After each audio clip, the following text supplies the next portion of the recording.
So welcome back to my YouTube channel guys. स्वागत करता हूं मैं आपको अपने यूट्यूब चैनल पे एक बार फिर से। इसमें आज मैं आपको मगध राज्य के उत्कर्षण के बारे में बताऊंगा।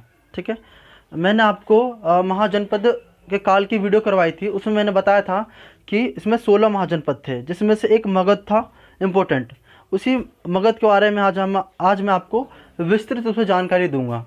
ठीक है, कि मगध का उत्कर्षण कैसे हुआ। ठीक है, स्टार्ट करते हैं वीडियो। देखो, मगध के प्रथम संस्थापक कौन थे? वैद्यरथ। ये क्वेश्चन पूछा गया है। ठीक है, इसलिए मैंने करा दिया। जो मगध के जो पहले संस्थापक थे वो वैद्यरथ थे। ठीक है, जिन्होंने मगध राज्य की स्थापना सिर्फ नींव रखी थी उन्होंने। ठीक है, उन्होंने मगध जो वैद्यरथ थे। ठीक है, नेक्स्ट क्वेश्चन देखो मगध में 4 वंश का उदय हुआ था मुख्य रूप से, और इन्हीं 4 वंश में से क्वेश्चन पूछा जाता है हमेशा।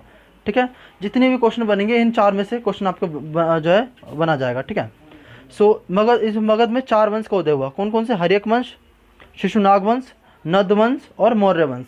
ठीक है, अब देखो कभी काल आपके पेपर में ये जो वंश दिखा रखे हैं वो आपको सीरियल वाइज बनाने के लिए दे दिए जाएंगे कि कौन सा वंश पहले आया था।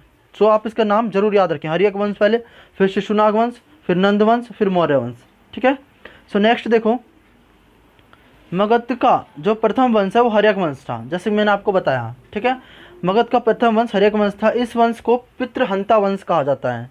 ठीक है, इस वंश को क्या कहता है? पितृहंता वंश। क्यों कहा जाता है? क्योंकि इसमें जितने भी राजा हुए सभी राजा ने अपने पिता की हत्या करके गद्दी प्राप्त की थी, इसलिए इसको पितृहंता वंश कहा जाता है। ध्यान रखना, हर्यक वंश को पितृहंता। ये क्वेश्चन पेपर में पूछा गया है कि किस वंश को पितृहंता वंश कहा जाता है। ठीक है, नेक्स्ट क्वेश्चन देखो, हर्यक वंश का प्रथम शासक यानी जो हर्यक वंश की स्थापना बिंबिसार ने की थी। आप कंफ्यूज मत होना। देखो, एक है बिंदुसार, ठीक है, जो चंद्रगुप्त मौर्य के काल में थे। ठीक है, और एक है बिंबिसार जिन्होंने हर्यक वंश की स्थापना की है। ठीक है, आप दोनों में कंफ्यूज मत होना। एक बिंबिसार है, वो बिंदुसार थे। ठीक है, इन्होंने अब जो अपनी राजधानी है वो राजगृह को बनाया था। बिंबिसार ने अपनी राजधानी किसे बनाया था? राजगृह को। ठीक है, राजगृह या गृहव्रत जो बोल दो आप। ठीक है, नेक्स्ट देखो, बिंबिसार वह व्यक्ति जिसने विवाह के माध्यम से अपने साम्राज्य का विस्तार किया था। ठीक है, बिंबिसार पहले ऐसे व्यक्ति, ये क्वेश्चन भी पेपर में पूछा गया है, क्या ऐसे कौन से व्यक्ति थे जिन्होंने विवाह के माध्यम से साम्राज्य का विस्तार किया था। ठीक है, इन्होंने लड़ाई को जो है प्राथमिकता ना देकर विवाह को प्राथमिकता दी थी। ठीक है, और इन्होंने 3 रानियों से विवाह किया था। ठीक है, और अपने साम्राज्य का विस्तार किया था। ठीक है, बिंबिसार ने। नेक्स्ट देखो, बिंबिसार ने अपने राजवैद्य जीवक को, ठीक है, राजवैद्य, ये question very very most important question है। बिंबिसार ने अपने राजवैद्य जीवक को गौतम बुद्ध और राजा प्रगोत, ये प्रगोत लिखा हुआ है। ठीक है, राजा, ये प्रगोत, ऐसे वाला प्रगोत। ठीक है, प्रगोत लिखा हुआ है ऐसे वाला। ठीक है, तो राजा प्रगोत की सेवा में भेजा था। किसको? जीवक को। ये क्वेश्चन ऐसे पूछा गया है कि जो वैद्य जीवक है किसके दरबार में रहते थे? तो बिंबिसार के दरबार में रहते थे। और ऐसे क्वेश्चन ऐसा आता है कि भगवान गौतम बुद्ध के सेवा में जो है कौन आया था? तो कौन आया था? राजवैद्य जीवक आए थे। ठीक, किसने भेजा था? बिंबिसार ने भेजा था। और ये राजा प्रगोत है, जो राजा प्रगोत है ये अवंती के राजा थे। अवंती, इसको आज हम वर्तमान में मध्य प्रदेश बोलते हैं। ठीक है, उस वक्त उसकी राजधानी उज्जैन थी। ये मैंने आपको जो है महाजनपद के चैप्टर में क्लियर करवा दिया था। नेक्स्ट देखो, बिंबिसार की हत्या कर अजातशत्रु राजा बन गया। ठीक है, अब जो हर्यक वंश की स्थापना बिंबिसार ने की थी, उसका जो पुत्र हुआ अजातशत्रु। ठीक है, अजातशत्रु ने अपने पिता बिंबिसार की हत्या कर अजातशत्रु गद्दी पर बैठ गया। ठीक है, और अजातशत्रु को कुणिक के नाम जाना जाता है। किसके नाम से? कुणिक। देखो ऐसे, ये कुणिक के नाम से जाना था अजातशत्रु को। ठीक है, ध्यान रखना इंपॉर्टेंट है। ये क्वेश्चन पूछा गया है कि कुणिक के नाम से किसे जाना जाता है?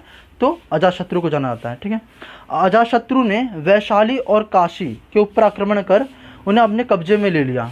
ठीक है, जिनसे इनके पिता की जो मित्रता थी उनके ऊपर उनके बेटे ने अजातशत्रु ने आक्रमण कर उनको अपने कब्जे में ले लिया। अपने जो साम्राज्य का विस्तार कर लिया उन्होंने, अजातशत्रु ने। ठीक है, नेक्स्ट क्वेश्चन देखो, अजातशत्रु के काल में बुद्ध के महापरिनिर्वाण घटना हुई थी, यानी कि जो भगवान बुद्ध की मृत्यु हुई थी। भगवान बुद्ध की मृत्यु कब हुई थी? तो 483 ईसा पूर्व में। ठीक है। 483 ईसा पूर्व में भगवान बुद्ध की मृत्यु हुई थी, उसी मृत्यु को महापरिनिर्वाण कहा जाता है बौद्ध धर्म में, ठीक है। ध्यान रखना इंपॉर्टेंट, ये क्वेश्चन भी पूछा गया है। और जब उनकी मृत्यु हुई थी तो अजातशत्रु के शासनकाल में पहली बौद्ध सभा का आयोजन हुआ था, ठीक है। किसके शासनकाल में? तो पहली बौद्ध सभा का आयोजन किस शासनकाल में हुआ था? अजातशत्रु काल में, ठीक है। ध्यान रखना इंपॉर्टेंट है ये। फिर देखो नेक्स्ट क्वेश्चन, उसका जो अब अजातशत्रु का जो पुत्र हुआ, उस पुत्र का नाम था उदयन। इसको कहीं कहीं उदयन लिख देते हैं, इसको कहीं कहीं उदयन लिख देते हैं। तो जो भी आपके ऑप्शन में आएगा, जो भी आपके पेपर में आएगा, उसको आप टिक लगाना। तो उदयन जो है, उदयन ने अपने पिता अजातशत्रु की हत्या करके गद्दी प्राप्त की। अब इसने अपने पिता की हत्या कर दिया, अजातशत्रु की हत्या करके उसने ये गद्दी पर बैठ गया, ठीक है। और उदयन एक ऐसा पहला व्यक्ति था जिसने पाटलिपुत्र नामक नगर की स्थापना करी। और पाटलिपुत्र नामक नगर की स्थापना करने के बाद उसने पाटलिपुत्र को अपनी राजधानी बना ली। ये question very very must important question है, ये क्वेश्चन पूछा गया है पेपर में, ठीक है। तो ठीक है, नेक्स्ट क्वेश्चन देखो, दूसरा वंश। अब देखो यहाँ तक उदयन के बाद वंश धीरे धीरे जो है खत्म हो गया। बस जो 3 इसके राजा थे प्रमुख, जो मैंने आपको करवा दिए। फिर दूसरा वंश मैंने बताया था आपको शिशुनाग वंश, फिर तीसरा वंश मैंने बताया था आपको नंद वंश, और चौथा वंश मैंने बताया था आपको मौर्य वंश, ठीक है। आज मैं आपको नंद वंश तक कराऊंगा, मौर्य वंश मैं आपको नेक्स्ट वीडियो में लेकर आऊँगा, ठीक है। सो जो देखो दूसरा वंश आया शिशुनाग वंश। जब दूसरा वंश शिशुनाग वंश आया, और शिशुनाग वंश की स्थापना शिशुनाग ने की थी, यानी उन राजा ने अपने नाम पर ही अपने वंश की स्थापना कर ली थी। तो इसको याद करने में आपको ज़्यादा दिक्कत नहीं आएगी, ठीक है। शिशुनाग वंश के पहले राजा शिशुनाग ही थे, ठीक है। और शिशुनाग वंश ने अपनी राजधानी वैशाली को बनाई थी। किसको बनाई थी? वैशाली। किसकी राजधानी है? बज्जी की राजधानी वैशाली थी ना, हमने महाजनपद काल में पढ़ा था, बज्जी की राजधानी वैशाली। इन्होंने अपनी राजधानी किसको बनाई थी? वैशाली को बनाई थी। जो ये ना दरभंगा के आसपास नहीं, बिहार के आसपास का क्षेत्र है ये वैशाली, ठीक है। ध्यान रखना इंपॉर्टेंट है। नेक्स्ट देखो, जो है शिशुनाग ने आक्रमण कर अवंती किसको? मध्य प्रदेश, ठीक है। अवंती के ऊपर आक्रमण कर जो है उनको अपने कब्जे में ले लिया, ठीक है, शिशुनाग ने, ठीक है। शिशुनाग ने अवंती के ऊपर आक्रमण कर उन्हें अपने कब्जे में ले लिया, ठीक है। अवंती किसको? मध्य प्रदेश, जो आज के वर्तमान काल में होता है। उस वक्त की राजधानी क्या थी? उज्जैन, ठीक है, अवंती की। नेक्स्ट देखो, शिशुनाग का पुत्र कालाशोक हुआ। शिशुनाग का पुत्र कौन हुआ? कालाशोक, ठीक है। और उसने पाटलिपुत्र को पुनः अपनी राजधानी बनाई, ठीक है। किसने? पाटलिपुत्र। अब पहली बार पाटलिपुत्र की स्थापना उदयन ने की थी, वही शिशुनाग है जो कालाशोक का पुत्र था, ठीक है। जो है शिशुनाग का पुत्र कौन था? कालाशोक। उन्होंने अपनी जो है राजधानी किसको बना ली दोबारा से? तो पाटलिपुत्र को दोबारा अपनी राजधानी बना ली, ठीक है। और कालाशोक के समय में ही दूसरी बौद्ध सभा का गठन हुआ था। पहली बौद्ध सभा का गठन अजातशत्रु के शासनकाल में हुआ था। दूसरी बौद्ध सभा का गठन कालाशोक के शासनकाल में हुआ, जो कि कौन से वंश के थे? तो शिशुनाग वंश के थे, ठीक है। ध्यान रखना, ये भी इंपॉर्टेंट है। फिर उसके बाद क्या हुआ? देखो, शिशुनाग वंश का अंतिम शासक नंदीवर्धन हुआ। ये वंश भी मतलब ज़्यादा उभर नहीं पाया, ठीक है। लगभग अपने साम्राज्य में लगभग उभर पाया, ज़्यादा इसमें राजा मतलब इतना आप लगा लो कि हर एक वंश में 1 से 2 बहुत महत्वपूर्ण राजा हुए, ठीक है।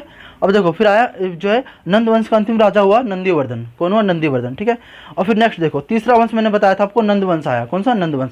और इसके संस्थापक कौन थे? महापद्म नंद, ठीक है। महापद्म नंद इतने पराक्रमी राजा थे, ऐसा माना जाता है, इतने पराक्रमी राजा था कि इनका जो वर्णन है पुराणों में किया गया है। पुराणों में किस रूप में किया गया है? तो परशुराम का दूसरा रूप महापद्म नंद को बताया गया है। इतने महान राजा थे महापद्म नंद, ठीक है।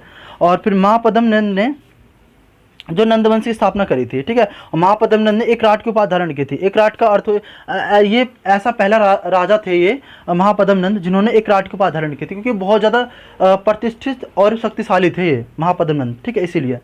और फिर देखो नेक्स्ट क्वेश्चन, महापद्म नंद ने कलिंग के युद्ध के बाद वहाँ से जिनसेन की मूर्ति लेकर आए थे। जिनसेन की कलिंग है उड़ीसा, आज के वर्तमान क्षेत्र को उड़ीसा कहा जाता है, ठीक है। और जो है कलिंग के युद्ध के बाद वहाँ से जिनसेन की मूर्ति लेकर आए थे, क्योंकि वो ना जो महापद्म नंद है वो जैन धर्म के अनुयायी थे, ठीक है। ये जैन धर्म के अनुयायी थे महापद्म नंद, इसलिए जिनसेन की मूर्ति अपने मगध क्षेत्र में लेकर आए थे, ठीक है। और नंद वंश का अंतिम शासक कौन हुआ? घनानंद हुआ। कौन हुआ? घनानंद। और घनानंद एक बहुत ही ज़्यादा जनता का अप्रिय शासक था और बहुत ज़्यादा क्रूर शासक था घनानंद, ठीक है। आपको बता दूं मैं, घनानंद की हत्या चंद्रगुप्त मौर्य ने कौटिल्य के सहयोग से की थी। ऐसा कहा जाता है जो कौटिल्य है वो पहले घनानंद के दरबार में रहते थे, और घनानंद ने कौटिल्य की जो है मजाक मतलब कि उपहास उनका उड़ा दिया था, ठीक है।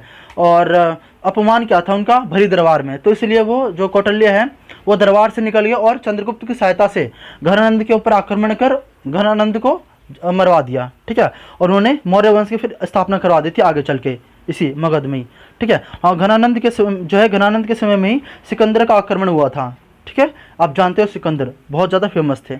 आपको मैं बता दूं एक चीज़ और, थोड़ी सी और भी मैं बता दूं आपको, जो नंद वंश में 10 शासक हुए थे, ठीक है, ये चीज़ ध्यान रखना। और दूसरी बात बताऊं कि मगध जो वंश है बहुत ज़्यादा समृद्ध वंश, बहुत ज़्यादा।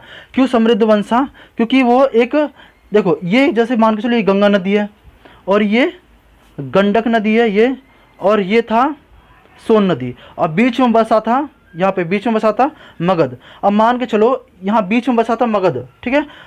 अब इन नदियों के बीच में बसा क्षेत्र, ठीक है, इसमें, और इस साइड जंगल था, जंगल के एरिया से ये जो मगध साम्राज्य है इनको रथ की, यानी ये लकड़ी की प्राप्ति होती थी जंगल से, ठीक है। और उसी लकड़ी से ये रथ आदि का निर्माण करते थे, ठीक है। लड़ाई के लिए जो युद्ध में इनका काम आता था, अस्त्र शस्त्र बनाते थे लकड़ी से ही। और बगल में ही वहाँ पे जंगलों से हाथी पकड़ लेते थे, जो कि उन्हें युद्ध में बहुत काम आता था। दूसरी बात इनके जो है वहाँ पे उन्हें लोहे की जो है अत्यधिक मात्रा में इनका मगध साम्राज्य में इसका पहले उत्खनन होता था। तो वो लोहे से अपने औजार बनाते थे, अस्त्र शस्त्र बनाते थे, जो कि इनको युद्ध में इनका काम आता था, ठीक है। इसलिए जितने भी मगध साम्राज्य से युद्ध होता था, मगध साम्राज्य हर एक युद्ध में इनकी जीत होती थी, इसलिए मगध साम्राज्य लगातार बढ़ता गया, ठीक है। सो मैं उम्मीद करता हूँ आपको वीडियो पसंद आई होगी। सो अगर पसंद आई हो तो लाइक शेयर सब्सक्राइब करना बिल्कुल ना भूलें। Thank you for watching, thank you.